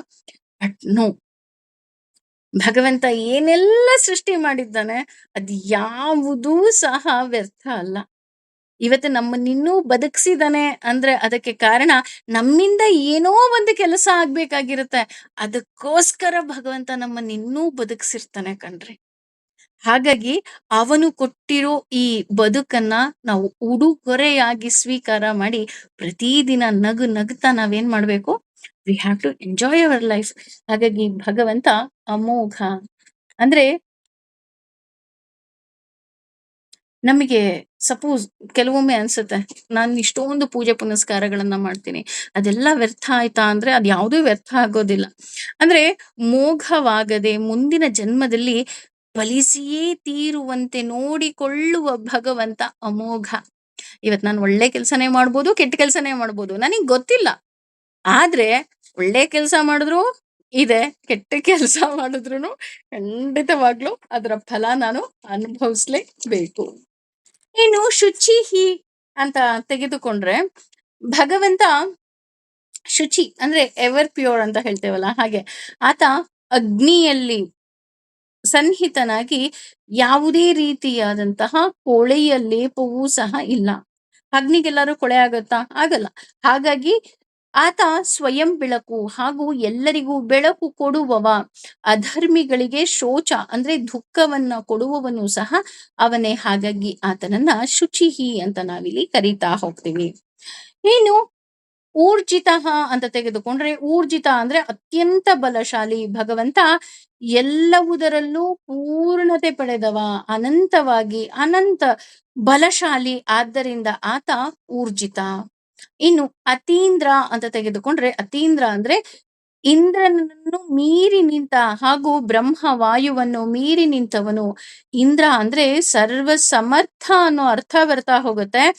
ಜಗತ್ತಿನಲ್ಲಿ ನಾವು ಯಾವುದನ್ನ ಸರ್ವ ಸಮರ್ಥ ಅಂತ ತಿಳಿತೀವೋ ಆ ಎಲ್ಲ ಶಕ್ತಿಗಳನ್ನ ಮೀರಿ ನಿಂತ ಶಕ್ತಿಯುತ ಭಗವಂತನ ನಾವು ಅತೀಂದ್ರ ಅಂತ ಕರಿತೀವಿ. ಇಂದ್ರ ಅಂದ್ರೆ ದೇವೇಂದ್ರ ಕೂಡ ಹೌದು. ಭಗವಂತ ದೇವೇಂದ್ರನನ್ನು ಮೀರಿ ನಿಂತ ಶಕ್ತಿ. ಇದಕ್ ನಮಗ್ ತುಂಬಾ ಚೆನ್ನಾಗ್ ಗೊತ್ತು. ಇಂದ್ರನ ಕೋಪವನ್ನ ಅಹಂಕಾರವನ್ನ ಮುರಿಬೇಕು ಅಂತಾನೆ ಗೋವರ್ಧನ ಪರ್ವತವನ್ನೇ ಎತ್ಬಿಡ್ತಾನೆ ಭಗವಂತ ಅಲ್ವಾ. ಈ ಗೋವರ್ಧನ ಪರ್ವತದ ಕತೆ ಮುಂದೆ ಯಾವತ್ತಾದ್ರೂ ಹೇಳ್ತಾನೆ. ಇನ್ನು ಸಂಗ್ರಹ ಅಂತ ತೆಗೆದುಕೊಂಡ್ರೆ, ನಮ್ಮ ಮನಸ್ಸಿಗೆ ಒಂದು ಸೀಮಿತ ಶಕ್ತಿ ಇದೆ. ನಮಗೆ ಕೇವಲ ಸತ್ಯವನ್ನ ಮಾತ್ರ ಗ್ರಹಿಸುವ ಶಕ್ತಿ ಇಲ್ಲ. ಕೆಲವೊಮ್ಮೆ ನಾವು ಅಸತ್ಯವನ್ನು ಸಹ ಗ್ರಹಿಸ್ಬಿಡ್ತೀವಿ ಅಲ್ವಾ. ಬರೀ ಸತ್ಯ ಮಾತ್ರ ತಿಳ್ಕೊಳ್ಳುವಷ್ಟು ಶಕ್ತಿ ನಮಗೆ ಕೊಟ್ಟೇ ಇಲ್ಲ ಭಗವಂತ. ನಮ್ ಕಣ್ಣಿಗೆ ಹೇಗ್ ಕಾಣುತ್ತೋ ನಾವು ಆ ರೀತಿ ನಾವು ಅರ್ಥ ಮಾಡ್ಕೊಳ್ತೀವಿ. ಆದ್ರೆ ಯಾವುದೇ ವಿಷಯವನ್ನ ನಿಶ್ಚಿತವಾಗಿ ಹಾಗೂ ಆ ಜ್ಞಾನದ ಸ್ಪರ್ಶದಿಂದ ತಿಳಿದುಕೊಳ್ಳುವ ಭಗವಂತ. ಹಾಗೆ ಯಥಾರ್ಥವಾಗಿ ಗ್ರಹಿಸಬಲ್ಲ ಭಗವಂತನನ್ನ ಸಂಗ್ರಹ ಅಂತ ನಾವಿಲ್ಲಿ ಕರೀತಾ ಹೋಗ್ತೀವಿ. ನಮಗೆ ಗ್ರಹಣ ಶಕ್ತಿಯನ್ನ ದಯಪಾಲಿಸುವ ಭಗವಂತ, ನಾವು ಜಾರಿ ಬಿದ್ದಾಗ ಕೈ ಹಿಡಿದು ನಮ್ಮನ್ನ ಮೇಲಕ್ಕೆತ್ತುವ ಹಾಗೂ ಆತ್ಮೀಯವಾಗಿ ಸ್ವೀಕರಿಸಿ ಅಜ್ಞಾನವನ್ನ ತೊಲಗಿಸಿ ಜ್ಞಾನವನ್ನ ಕೊಡುವ ಭಗವಂತ ಸಂಗ್ರಹ. ಹೌದು, ನಮಗ್ ಗೊತ್ತಿಲ್ಲ ವಾಟ್ ವಿ ಆರ್ ಅಂತ. ಬಟ್ ಕೆಲವೊಮ್ಮೆ ನಾವು ಬಿದ್ದಾಗ್ಲೂ ನಾವು ಫಸ್ಟ್ ಕೂಗೋದೆ ಅಮ್ಮ ಅಂತ, ಅಲ್ವಾ? ಆ ಅಮ್ಮ ಅಂತ ಕರೆದ ತಕ್ಷಣ ಭಗವಂತ ನನ್ನ ಮಕ್ಕಳು ಅಂತ ನಮ್ಮನ್ನ ಏನ್ ಮಾಡ್ತಾ ಹೋಗ್ತಾನೆ, ಮೇಲಕ್ಕೆತ್ತುತ್ತಾನೆ. ಮೇಲಕ್ಕೆತ್ತೋದಷ್ಟೇ ಅಲ್ಲ, ಆ ಮೇಲಕ್ಕೆತ್ತುವ ಸಮಯದಲ್ಲಿ ನಮಗೆ ಜ್ಞಾನವನ್ನ ಕೊಡ್ತಾನೆ. ಯಾಕೆ ಅವನು ಜ್ಞಾನವನ್ನ ಕೊಡ್ತಾನೆ ಅಂದ್ರೆ, ಅವನು ಜ್ಞಾನ ಮತ್ತು ಆನಂದದ ಕಡಲು ಅವನು. ಹಾಗಾಗಿ ನಮ್ಗೆ ಜ್ಞಾನ ಕೊಡ್ತಾನೆ, ವಿದ್ಯಾ ಬುದ್ಧಿಯನ್ನ ಕೊಡ್ತಾನೆ. ನಿನಗೆ ಯಾವ್ದು ಸರಿ ಯಾವ್ದು ತಪ್ಪು ನೀನ್ ತಿಳ್ಕೊ, ನೀನು ಮುಂದುವರಿ, ಅಲ್ವಾ? ನಮಗೆ ನೋಡಿ ಎಷ್ಟೋ ಬಾರಿ ಏನಾಗುತ್ತೆ ಅಂದ್ರೆ, ನಾವು ಜ್ಞಾನವನ್ನ ಪಡೆದಾಗ ನಮಗೆ ಒಂದು ವಿಷಯವನ್ನ ಸರಿಯಾಗಿ ಅರಿಯುವ ಶಕ್ತಿಯನ್ನ ಭಗವಂತ ಕೊಡ್ತಾ ಹೋಗ್ತಾನೆ. ಭಗವದ್ಗೀತೆಯಲ್ಲೂ ಅವನು ಅದೇ ಮಾಡಿದ್ದು. 701 ಶ್ಲೋಕಗಳಲ್ಲಿ ಆತ ನಮಗೆ ಸ್ವೀಟ್ ಫ್ರೂಟ್ ನ ನಮಗೆ ತಿನ್ನಿಸ್ದ. ಯಾವ್ದ್ ಸತ್ಯ ನೋಡು, ದಿಸ್ ಈಸ್ ಯುವರ್ ಲೈಫ್. ನೀಟಾಗಿ ಕಣ್ಣಿನ ಆಪರೇಷನ್ ಮಾಡಿ ಮಾಡಿ ಮಾಡಿ ಮಾಡಿ ಮಾಡಿ ನಮಗೆ ಒಂದು ಒಳ್ಳೆಯ ದೃಷ್ಟಿಯನ್ನ ಕೊಟ್ಟಿದ್ದಾನೆ. ಹಾಗಾಗಿ ಆತ ಸಂಗ್ರಹ. ಇನ್ನು ಸರ್ಗ ಅಂತ ತೆಗೆದುಕೊಂಡ್ರೆ, ಸರ್ಗ ಅಂದ್ರೆ ಎಲ್ಲವನ್ನ ಸ್ಪಷ್ಟ ಮಾಡುವವ, ಅಲ್ವಾ? ಕೆಲವೊಮ್ಮೆ ನಾವು ಇವರೇ ಎಲ್ಲ ಅನ್ಕೊಂಡ್ಬಿಟ್ಟಿರ್ತೀವಿ, ಆದ್ರೆ ಭಗವಂತ ನಮ್ ಕಣ್ಣಿನ ಆಪರೇಷನ್ ಮಾಡ್ಬಿಟ್ಟು ತೋರಿಸ್ತಾನೆ, ನೋಡು ಇವರೇ ಎಲ್ಲ ಅಲ್ಲ, ಅಲ್ವಾ? ಹಾಗಾಗಿ ನಮಗೆ ಆ ಎಲ್ಲವನ್ನ ಅಂದ್ರೆ, ಈ ಜಗತ್ತಿನಲ್ಲಿ ಅಖಂಡವಾದದ್ದು ಸೂರ್ಯ ಚಂದ್ರ ಸೃಷ್ಟಿ ಮುಖೇನ ಅನೇಕ ಭಾಗಗಳನ್ನಾಗಿ ಮಾಡಿ ಹೊಸ ರೂಪ ಕೊಡುವವನು. ಹೀಗೆ ಇಡೀ ವಿಶ್ವವದ ಸೃಷ್ಟಿಕರ್ತ ಭಗವಂತನನ್ನ ನಾವು ಸರ್ಗ ಅಂತ ಹೇಳ್ತಾ ಹೋಗ್ತೀವಿ. ಯಾಕೆ ಇಲ್ಲಿ ಸೂರ್ಯ ಚಂದ್ರರ ಉದಾಹರಣೆ ಕೊಟ್ಟಿದ್ದಾನಪ್ಪ ಅಂದ್ರೆ, ಸೂರ್ಯ ಚಂದ್ರ ಇಬ್ಬರನ್ನು ಮಾಡಿ ಆ ಆಕಾಶಕ್ಕೆ ವಿಭಿನ್ನ ರೂಪವನ್ನ ಕೊಡ್ತಾ ಹೋಗ್ತಾನೆ ಭಗವಂತ.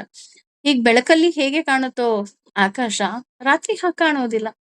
ಅಂದ್ರೆ ವಿಭಿನ್ನ ರೂಪವನ್ನ ಕೊಡ್ತಾನೆ. ನಮ್ಮ ಬದುಕಲ್ಲೂ ಅಷ್ಟೆ, ಸುಖ ದುಃಖ ಎರಡು ವಿಭಿನ್ನ ರೂಪವನ್ನ ಕೊಡ್ತಾನೆ. ಅದರ ಸಂಕೇತವೇ ಹಗಲು ಮತ್ತು ರಾತ್ರಿ ಅಂತ ನಾವಿಲ್ಲಿ ತೆಗೆದುಕೊಳ್ಬಹುದು. ಇನ್ನು ಧೃತಾತ್ಮ ಅಂತ ತೆಗೆದುಕೊಂಡ್ರೆ, ಧೃತಾತ್ಮ ಅಂದ್ರೆ ಎಲ್ಲವನ್ನ ಧರಿಸಿರುವವನು ಅನ್ನೋ ಅರ್ಥ ಬರ್ತಾ ಹೋಗುತ್ತೆ. ಆತ ಬಿಂದು ರೂಪದಲ್ಲಿ ಅನೇಕ ರೂಪಿಯಾಗಿ ನಮ್ಮೊಳಗೆ ಇದ್ದಾನೆ. ಈ ದೇಹದ ಪಂಚಕೋಶಗಳಲ್ಲಿ, ಪಂಚ ಜ್ಞಾನೇಂದ್ರಿಯಗಳಲ್ಲಿ, ಪಂಚ ಕರ್ಮೇಂದ್ರಿಯಗಳಲ್ಲಿ ಪಂಚರೂಪಕನಾಗಿ ಆತ ನಮ್ಮೊಳಗೆ ಇದ್ದಾನೆ. ಹಾಗಾಗಿ ಆತನನ್ನ ಧೃತಾತ್ಮ ಅಂತ ನಾವಿಲ್ಲಿ ತಗೊಳ್ತಾ ಹೋಗ್ತೀವಿ. ಇನ್ನು ನಿಯಮ ಅಂತ ಅಂದ್ರೆ, ನಾವು ಭಗವಂತನನ್ನ ಸೇರ್ಬೇಕು ಅಂತ ಅಂದಾಗ ಕೆಲವು ನಿಯಮಗಳನ್ನ ಪಾಲಿಸ್ಬೇಕು. ಅದು ಯಾವ್ಯಾವ್ದಪ್ಪ ನಿಯಮಗಳು ಅಂದ್ರೆ, ಶೌಚ, ತಪಃ, ತೃಪ್ತಿ, ಸ್ವಾಧ್ಯಾಯ ಮತ್ತು ಪುರುಷಾರ್ಚನ. ಇಲ್ಲಿ ಮೊದಲನೇದು ಶೌಚ. ನಾವೇನ್ ಅನ್ಕೊಳ್ತೀವಿ, ಶೌಚ ಅಂದ ತಕ್ಷಣ ಶುಚಿತ್ವ, ಕೊಳಕನ್ನ ತೆಗೆದು ಹಾಕೋದು ಅಂತ. ಅದಕ್ಕೇನೆ ಸಾಮಾನ್ಯವಾಗಿ ಕೆಲವರನ್ನ ನೀವು ನೋಡಿರ್ಬೋದು, ಮಡಿ ಮಡಿ ಮಡಿ ಮಡಿ ಮಡಿ ಮಡಿ ಅಂತಿರ್ತಾರೆ. ಆದ್ರೆ ಇಲ್ಲಿ ಶೌಚ ಅಂತ ಅಂದ್ರೆ ಕೇವಲ ದೇಹದ ಶುದ್ಧತೆ ಅಲ್ಲ. ಅಥವಾ ಕೆಲವರು ಇರ್ತಾರಲ್ಲ, ಮನೆ ತೊಳಿ ತೊಳಿ ತೊಳಿ, ನೋ, ಕೇವಲ ಮನೆಯ ಶುದ್ಧತೆನೂ ಅಲ್ಲ. ಮತ್ತೆ ಯಾವುದು ಮಡಿ? ನಿಮ್ಮ ಮನಸ್ಸಿನ ಶುದ್ಧತೆ. ಹಾಗಾಗಿ ನಮ್ಮ ದೇಹ, ಮನಸ್ಸು, ಮನೆ ಎಲ್ಲವೂ ಶುಚಿಯಾಗಿರಬೇಕು. ನಾವು ನಮ್ಮ ತಲೆಯ ಮೇಲೆ ಒಂದು ಕೊಡ ನೀರ್ ಹಾಕೊಂಡು ಮಡಿ ಅಂತ ಅಂದ್ರೆ ನಿಜಕ್ಕೂ ಸಹ ಅದು ಮಡಿ ಅಲ್ಲ. ಹಾಗಾಗಿ ಮೊದಲು ನಾವು ಭಗವಂತನನ್ನ ಸೇರ್ಬೇಕು ಅಥವಾ ಭಗವಂತನನ್ನ ನೋಡ್ಬೇಕು ಅಂತ ಅಂದ್ರೆ, ನಮ್ಮ ಮನಸ್ಸು ಶುದ್ಧವಾಗಿ ಇರಬೇಕು. ಇದನ್ನ ಭಗವದ್ಗೀತೆಯಲ್ಲೂ ಭಗವಂತ ತುಂಬಾ ಸುಂದರವಾಗಿ ವರ್ಣನೆ ಮಾಡ್ಬಿಟ್ಟಿದ್ದಾನೆ. ಅಲ್ಲಿ ಇನ್ನೂ ನಾವು ತುಂಬಾ ಡೀಪ್ ಆಗಿ ತಿಳ್ಕೊಂಡ್ಬಿಟ್ಟಿದೀವಿ. ಹಾಗಾಗಿ ಆತನನ್ನ ಸೇರ್ಬೇಕು ಅಂದ್ರೆ ಫಸ್ಟ್ ಶೌಚ. ಎರಡನೇದು ತಪಃ. ನಮ್ಮ ದೇಹ ಮತ್ತು ಮನಸ್ಸನ್ನ ನಾವು ಖಯಾಲಿಗೆ ಅಂದ್ರೆ ದೇಹ ಮತ್ತು ಮನಸ್ಸಿನ ಖಯಾಲಿಗೆ ನಾವು ಒಳಗ್ ಹೋಗ್ಬಾರ್ದು. ನಮ್ಮ ಇಷ್ಟಕ್ಕೆ ತಕ್ಕಂತೆ ನಮ್ಮ ದೇಹ ಮನಸ್ಸನ್ನ ದಂಡಿಸಿ ನಾವು ನಮ್ಮ ಕ್ರಿಯೆಯನ್ನ ಏನ್ ಮಾಡ್ತೀವಿ ಅದು ನಿಜವಾದ ತಪಸ್ಸು. ಹಾಗಾಗಿ ಇವು ಆಚರಣೆಯಿಂದ ಅದು ಬರ್ತಾ ಹೋಗುತ್ತೆ. ಅಂದ್ರೆ ಅಶ್ ಇದು ಯಾಕೆ ಮಾಡ್ಬೇಕು ಅಂದ್ರೆ ಇದನ್ನು ಭಗವದ್ಗೀತೆಯಲ್ಲಿ ಭಗವಂತ ಹೇಳ್ತಾನೆ. ನಿನ್ನ ದೇಹವನ್ನ ದಂಡಿಸು. ನನ್ನ ದೇಹವನ್ನ ದಂಡಿಸಿದಾಗ ನನ್ನ ದೇಹ ಏನಾಗುತ್ತೆ, ದೇಹ ಮನಸ್ಸನ್ನ ಕಂಟ್ರೋಲ್ ಮಾಡ್ತಾ ಹೋಗುತ್ತೆ. ಅದರಿಂದ ಏನಾಗುತ್ತೆ ಅಂದ್ರೆ ಅಶುದ್ಧಿ ನಾಶವಾಗಿ ಅಂತಃಕರಣವೂ ಸಹ ಶುದ್ಧ ಆಗ್ತಾ ಹೋಗುತ್ತೆ. ಇನ್ನು ಮೂರನೇದು ತೃಪ್ತಿ. ನಮ್ಮೆಲ್ಲರಿಗೂ ಗೊತ್ತು. ಇಟ್ಟಾಂಗೆ ಇರುವೆನು ಹರಿಗೆ ಅಲ್ವಾ? ದಾಸರು ಎಷ್ಟು ಚೆನ್ನಾಗಿ ಹೇಳ್ತಾರೆ. ನನಗೇನು ಬೇಡ, ನೀನ್ ಹೆಂಗಿಡ್ತೀಯೋ ಹಂಗಿರ್ತೀನಿ. ಇವತ್ ನೀನ್ ಅರಮನೇಲಿ ಕೂತ್ಕೊ ಅಂದ್ರು ಕೂತ್ಕೊಂತೀನಿ, ಇವತ್ ಬೀದಿಲಿ ಕೂತ್ಕೊ ಅಂದ್ರು ಕೂತ್ಕೊಂತೀನಿ. ಬಿಕಾಸ್ ನನಗೆ ಗೊತ್ತು ನೀನ್ ನನ್ನನ್ನು ಕಾಪಾಡ್ತೀಯ. ಸೊ ಹಾಗೇನೆ ಭಗವಂತ ನಮಗೆ ಏನೆಲ್ಲ ಕೊಟ್ಟಿದ್ದಾನೆ ಅದ್ರಲ್ಲಿ ನಾವು ತೃಪ್ತಿ ಪಡ್ಕೋಬೇಕು, ಭಗವಂತನನ್ನ ಸೇರ್ಬೇಕು ಅಂತ ಅಂದ್ರೆ. ಹಾಗಾಗಿ ಅವನು ನಮ್ಮ ಪಾಲಿಗೆ ಯಾವ ಕರ್ಮವನ್ನ ಕೊಟ್ಟಿದ್ದಾನೋ ಆ ಕರ್ಮವನ್ನ ಬಹಳ ಸುಂದರವಾಗಿ ಮನಸ್ಸಿಟ್ಟು ಪ್ರೀತಿಯಿಂದ ಮಾಡ್ಬೇಕಂತೆ. ಇನ್ನು ಸ್ವಾಧ್ಯಾಯ ಅಂತ ಅಂದ್ರೆ ನಿರಂತರ ಅಧ್ಯಯನ. ಅಂದ್ರೆ ಭಗವಂತನ ಬಗ್ಗೆ ತಿಳ್ಕೊಳ್ಳೋದು, ಮಂತ್ರಗಳ ರಹಸ್ಯಗಳನ್ನ ತಿಳ್ಕೊಳ್ಳೋದು, ಇದರಲ್ಲಿ ನಾವು ನಿರತವಾಗಿರಬೇಕು. ಇನ್ನು ಪುರುಷಾರ್ಚನ ಅಂತ ಅಂದ್ರೆ ಬದುಕಿನ ಪ್ರತಿಯೊಂದು ಕ್ರಿಯೆಯು ಭಗವಂತನ ಆರಾಧನೆ ಆಗಿರ್ಬೇಕು. ಹರಿಯ ಪೂಜೆ ಎನ್ನುವ ಎಚ್ಚರ ಇರಬೇಕು. ಇವತ್ತು ನಾವು ಪಾಠ ಮಾಡ್ತಿರ್ಬೋದು, ಪಾಠ ಕೇಳ್ತಿರ್ಬೋದು, ಭಗವಂತನ ಬಗ್ಗೆ ಚಿಂತನೆ ಮಾಡ್ತಾ ಇರ್ಬೋದು. ಎಲ್ಲವುದೂ ಸಹ ಭಗವಂತನ ಪ್ರೀತಿ ಅಲ್ವಾ? ಇವತ್ತು ನಾವೇನೋ ಒಂದು ಅಡಿಗೆ ಮಾಡ್ತಾ ಇದೀವಿ ಅಂದ್ರೂ ಅದು ಬರೀ ಅಡಿಗೆ ಅಲ್ಲ ರೀ, ಅದು ಮಹಾಪ್ರಸಾದ. ಈ ರೀತಿ ನಾವು ಯಾವಾಗ ಭಾವನೆಯನ್ನ ಹರಿಸ್ತೀವಿ, ಈ ರೀತಿ ಮೇಲಿನ 5 ಭಾವನೆಗಳಿಂದ ತಿಳಿದಾಗ ನಮ್ಮನ್ನ ಅಭಿವೃದ್ಧಿಯನ್ನಾಗಿ ಮಾಡುವ ಭಗವಂತ ನಿಯಮಃ ಅಂತ ಹೇಳ್ತಾ ಹೋಗ್ತೀವಿ. ಇನ್ನು ಯಮಃ ಅಂತ ಅಂದ್ರೆ ಯಮನೊಳಗೆ ಇದ್ದು ಪಾಪಿಗಳಿಗೆ ಶಿಕ್ಷೆ ಕೊಡುವ ಭಗವಂತ. ಅದೇ ರೀತಿ ಯಮ ಅಂತ ಅಂದ್ರೆ 5 ದುರ್ಗುಣಗಳನ್ನ ಯಮಗಳು ಅಂತ ಕರಿತಾ ಹೋಗ್ತಾರೆ. ಅದ್ ಯಾವ್ದು ಅಂದ್ರೆ ಹಿಂಸೆ, ಸುಳ್ಳು ಹೇಳೋದು, ಕಳ್ತನ ಮಾಡೋದು, ಅನಗತ್ಯವಾಗಿ ಬೇರೆಯವರ ಮುಂದೆ ಕೈ ಚಾಚೋದು, ಮತ್ತೆ ಅತಿಯಾದ ಕಾಮುಕತೆ. ಇದರಿಂದ ನಾವು ಹೇಗೆ ದೂರ ಇರ್ಬೇಕಪ್ಪ ಅಂದ್ರೆ, ಹಿಂಸೆ ಅಂತ ಅಂದಾಗ ಒಬ್ವಿಯಸ್ಲಿ ಅಹಿಂಸೆಯನ್ನ ಮಾಡ್ಬೇಕು, ಸುಳ್ಳು ಹೇಳಬಾರ್ದು, ಸತ್ಯವನ್ನ ನುಡಿಬೇಕು. ಹಾಗೆ ಅಸ್ಥೇಯ ಅಂತ ಅಂದ್ರೆ ಬೇರೆಯವ್ರ ಮುಂದೆ ಕೈ ಚಾಚಬಾರ್ದು. Whatever we are having ಅದರಲ್ಲಿ ನಾವು ಖುಷಿ ಪಡಬೇಕು. ಹಾಗೆ ಬ್ರಹ್ಮಚರ್ಯವನ್ನ ಪಾಲಿಸ್ಬೇಕು ಮತ್ತು ಅಪರಿಗ್ರಹವಾಗಿರ್ಬೇಕು.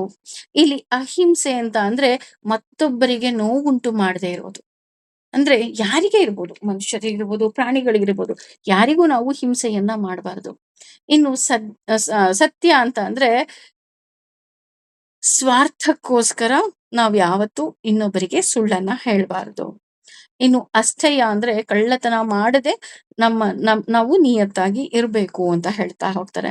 ಬ್ರಹ್ಮಚರ್ಯ ಅಂದ್ರೆ ಅತಿಯಾದ ಕಾಮುಕತೆಗೆ ಬೇಲಿಯನ್ನ ಹಾಕಿ, ಬ್ರಹ್ಮ ಅಂದ್ರೆ ವೇದ, ಜ್ಞಾನ, ಚರ್ಯ ಅಂದ್ರೆ ನೋಡೋದು. ಅಂದ್ರೆ ನಾವು ಜ್ಞಾನಕ್ಕೋಸ್ಕರ ಸಮಯವನ್ನ ಮೀಸಲಿಡಬೇಕು.